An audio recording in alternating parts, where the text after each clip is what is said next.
రంగారెడ్డి జిల్లా Nagole police station పరిధిలో పెట్టుబడుల పేరుతో ప్రజలను నమ్మబలికి డబ్బులు కాజేసిన ఇద్దరిని పోలీసులు అదుపులోకి తీసుకున్నారు.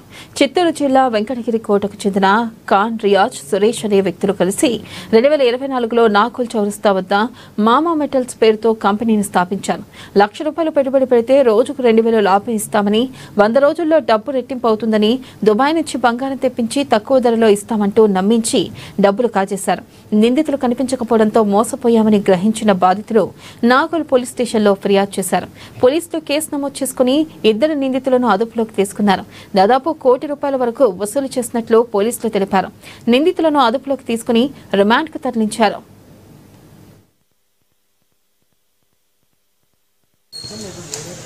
నాగూర్ ప్రాంతానికి చెందినటువంటి అబ్దుల్ రజాక్ అనే వ్యక్తి తన యొక్క ₹75 లక్షల ఇన్వెస్ట్మెంట్ లో పోగొట్టుకుందని చెప్పి మా దగ్గర ఫిర్యాదు చేయడం జరిగింది. ఫిర్యాదులో భాగంగా కేసు నమోదు చేసి ఈ మోసాలకు పాల్పడే వ్యక్తులైనటువంటి కే రియాజ్, టి సురేష్ అనే వ్యక్తిని పట్టుకొచ్చాము.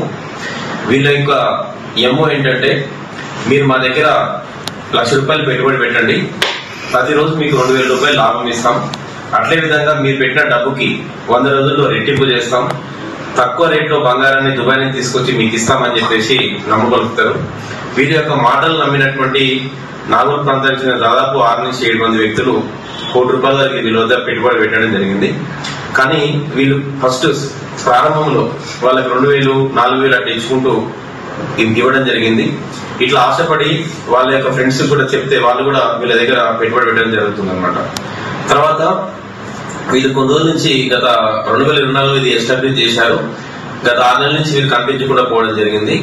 వీళ్ళ గురించి వెతికినా దొరకనందుకు మా దగ్గరకు వచ్చి కంప్లైంట్ ఇస్తే మేము కేసు నమోదు చేసి ఈ చిత్తూరుకు చెందినటువంటి కే రియాజ్, అదేవిధంగా చిక్కడపల్లికి చెందినటువంటి సురేష్ ను ఇద్దరిని తీసుకొచ్చి ఈ రోజు అరెస్ట్ చేసి న్యాయస్థానం ముందు ప్రవేశపెడుతున్నాం.